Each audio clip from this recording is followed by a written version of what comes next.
What are the cliques in high school these days? Amir wants to know, so we're talking about it today, and we're getting our information from Reddit, where someone asked, high schoolers of Reddit, what cliques exist now? Is it still nerds, jocks, stoners, or are there new groups that the older Redditors don't know about? And as it turns out, there super are. The main thing that has come up that I have never heard about before, even though I like to think of myself as a spunky young kid, is aesthetic kids. Yeah. That was a big standout. You knew this? I did not know this. When are you hanging out with high schoolers? I just said I did not know this. Okay. What are they? Explain. It's from what I've read, they're basically like the kids that grew up looking up to vloggers and YouTubers and influencers like that. So they've kind of created their own persona based off of that, where they're very mindful of their branding. They curate everything in their lives according to their social media, and they just have this specific persona based on that in real life too. That sounds exhausting if that's true. Yeah. One Reddit user described aesthetic kids as the following: the aesthetic clique is a big one here in LA. They all thrift shop, go to shows, and do a lot of drugs. Everyone thinks they're better than everyone else in that scene. They think they're the shit because they know some band member. It used to be unique, but it seems everyone is trying to be a part of it now. Isn't that kind of like what? That sounds like LA. That sounds like people we know. Yeah, I think that's sort of a microcosm of Los Angeles, yeah. And exhausting. Worrying about being cool. I mean, we all did. At some point in time, that's why cliques are formed, is because you want to fit in and you want to figure out who you are, and it's like a lot of times easier to do that within finding your place in a group, like a hive mentality, than it is to strike it out on your own. But that's what inevitably you will have to do in order to find that inner peace and to be comfortable within your own skin. Yeah. Some other groups that they talk about are full send jocks. Full send jocks, these kids are fully committed to their sports, usually football or basketball, like ya girl, and tend to look down onto anyone who doesn't play a sport, like ya girl. That group definitely existed when I was in high school. I think that's just jocks, but apparently it's like the full send is the whole 9 yards, which is, I guess that's kind of who I was in high school, because most of my friends were on the basketball team and I was convinced I was going to the WNBA. Didn't work out. The front door kids, here you will find all the drugs or jewel pods you may need. Okay. Jewel pods? Oh yeah, Jewel. I know about this because Lizzie's younger sister is younger and she's a teenager, and Lizzie's parents don't watch this, okay. She loves the Juul. What is this? It's like an e-cigarette for kids. Oh God. And you can like plug it into a computer, and it's the thing that kids are doing. By the way, Amir, ready to get really annoyed? This is how it's spelled, J-U-U-L. Oh, like Juul. That's how it's spelled. It's fucking trendy. And so apparently what she told me is that if in one of those little cartridges in a Juul, it's the equivalent to a pack of cigarettes. And so it's like, hell yeah, like we're getting that nicotine buzz. And as of now, there are no bad things to your health because the research isn't there yet. Yeah. So they feel like they can just huff away without any consequences. And listen, kids, you don't smoke. Smoking is bad for you. Spoiler alert, I have smoked in my lifetime. Cigarettes, don't do it, but I have, and I'll tell you that the Juul equivalent, like whatever the Juul equivalent that it's telling you, I don't know, it's certainly not the cigarettes that I've smoked, because I was literally, I did this like challenge with her where I was like, I'm gonna huff this Juul and I will let you know if there is like. You did it? Yeah, I smoked this Juul and I was the entire Juul? No, you can't, I don't even know how you smoke an entire Juul. It's like a little like liquid gross oil thing in there. Yeah. But I was underwhelmed. But then I saw that Dave Chappelle was smoking it on one of his comedy specials, and that guy knows cigarettes. That was a Juul?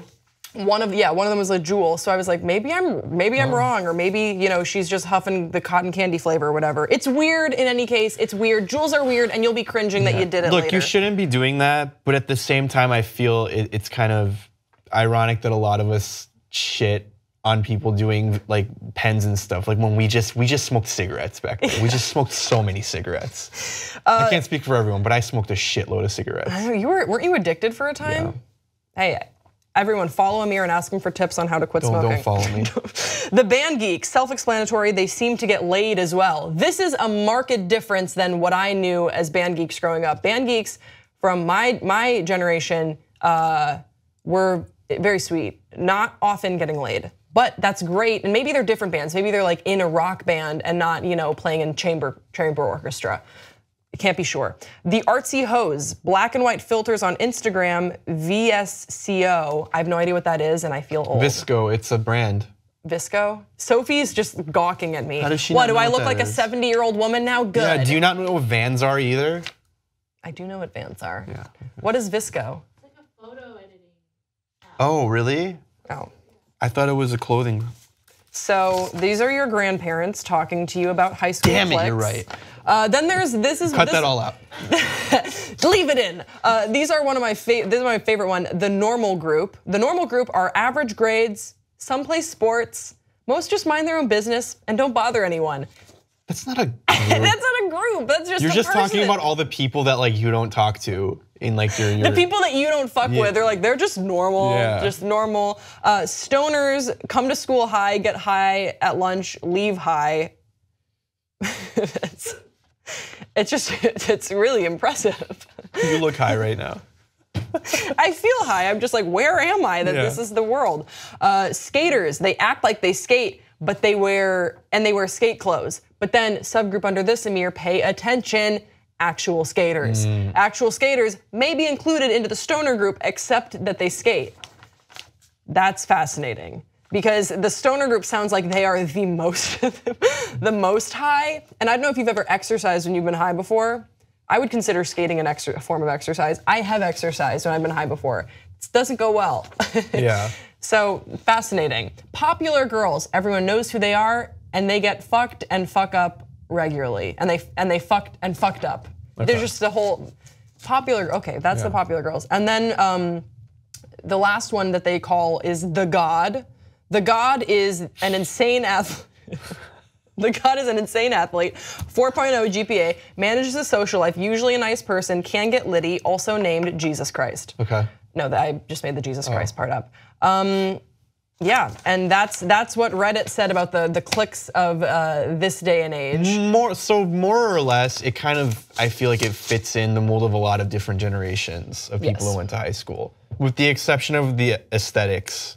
I would say the aesthetics are sort of like the, like there've always been like scene kids, right? Yeah. And like emo kids and goth kids. Wouldn't that? So you think they're the evolution of emo and goth? Maybe. Into like something that's just more palatable. I don't know. Or maybe it is a new sort of clique and way to fit in through social media, because we didn't really have that. Sounds exhausting. It sounds so exhausting that social media exists for kids now. I know, because like when we were growing up, like we barely had Facebook, and like the way we used it, I think, was more traditional. We're just like, oh, like we're gonna chat on Facebook and write on our walls. Extensively write on the walls. There was nothing about like curating a whole profile. Well, there based on your branding. Look, don't get it twisted. I upgraded my MySpace profile to have the best sort of background formats. and like before that, even on AIM, everyone had a profile where you would make a list of your best friends from like in order of best to worst. Yeah.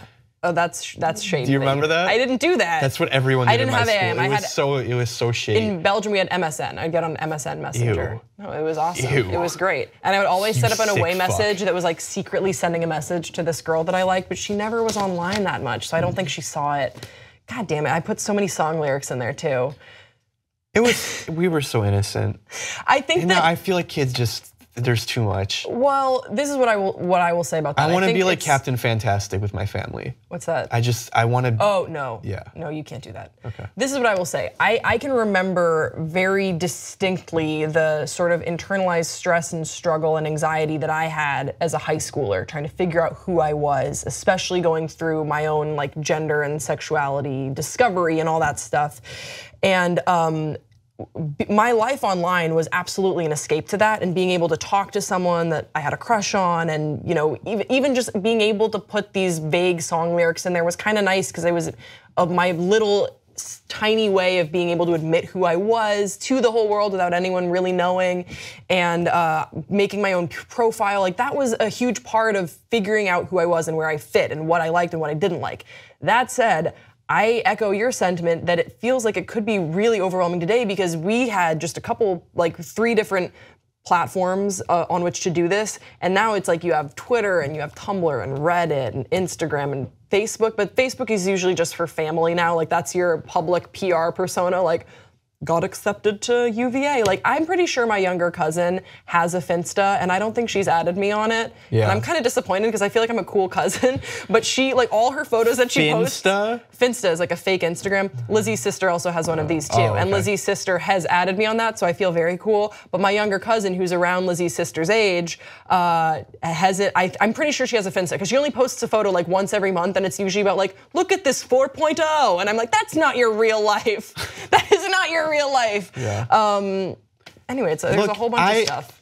I'm getting closer and closer to getting rid of all my social media. And like really the only- So follow him while you can, guys. No, really the only reason I have it up is for the most part like for like work reasons. But I don't know, the more I go down this rabbit hole of how Facebook tracks our data and how like these big companies are tracking all of our data and like they're compiling it and they're gonna they already use it for their own purposes. I don't know, it just freaks me out, I don't like it. Yeah, I would sooner delete Facebook than I would for Instagram and Twitter because I use that for God, work. like me and my fiance were talking about Crate and Barrel the other day. We were just talking about it, and then we got ads delivered to us for Crate and Barrel. Like that shouldn't happen. And they deny that they listen to your microphones, but come on, they're definitely listening. Say hi to them. They're looking at your computer right now. I don't like that shit. What's up, Crate and Barrel? You know that Crate and Barrel has the highest spy technology to make sure that they can capitalize on anyone even whispering their name. It's Facebook or Instagram, the ones that you already enable them to use your microphone. So as long as the app is open, they can listen. Agree to disagree. I think it's Crate and Barrel. We want to hear from you guys in the comment section below. What clique were you in high school? What do you think about high school cliques? Have you grown from it? High school cliques that maybe you're in today? Cliques in general. Also, shout out to Crate and Barrel for sponsoring this video. Just kidding, we can't say that. They didn't sponsor this video, but I like Crate and Barrel and we registered there for my wedding. This is a long outro. I love you, subscribe. We'll see you next time on Pop Trigger.